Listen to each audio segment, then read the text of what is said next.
My name is Nina Liang, and I'm excited to run for re-election as your City Councilor at large.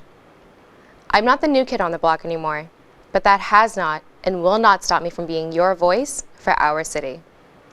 It will not stop me from asking the tough questions. It will not stop me from holding people accountable, and most importantly, it will not stop me from fighting for you and the future of Quincy.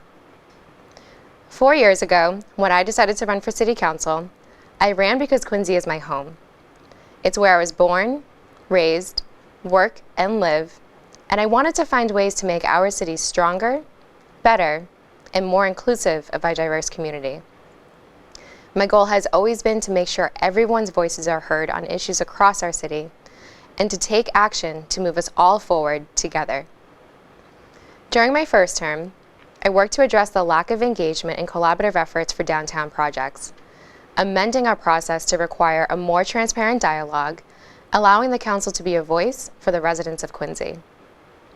As a steward of taxpayer money, I fought for fiscal responsibility, holding city agencies accountable to their missions and their budgets, cutting unnecessary spending, and ensuring that your money is being used both effectively and efficiently.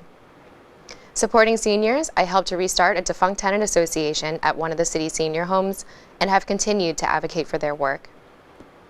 This term, after years of collaborative efforts with residents and the administration, I successfully created the city's first LGBTQ commission.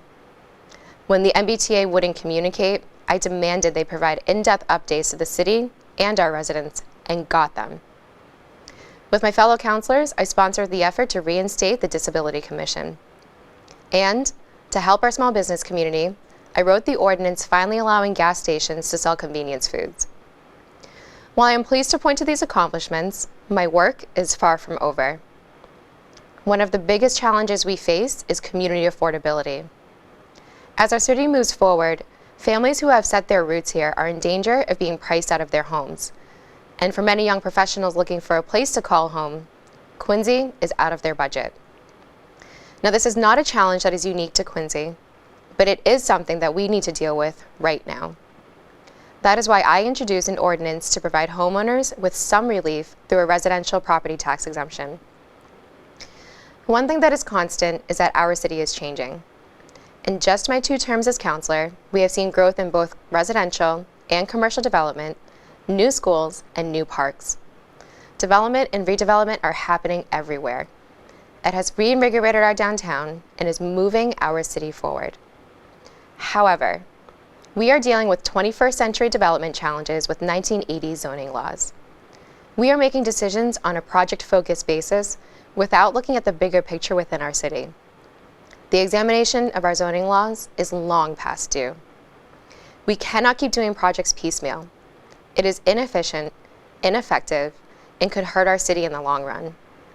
I am committed to working with my colleagues in a comprehensive review of our zoning laws, incorporating feedback from both businesses and residents so that we can have a greater, more cohesive vision for our city that protects our neighborhoods, encourages investment, and promotes quality economic development. As our city grows and changes, we must be diligent in our efforts. Our government must not only reflect our community, but have an appreciation of the past, a focus on today, and an eye toward the future. We also need to ensure that our government does not forget its first priority, serving the people of Quincy. That is why I ran for office.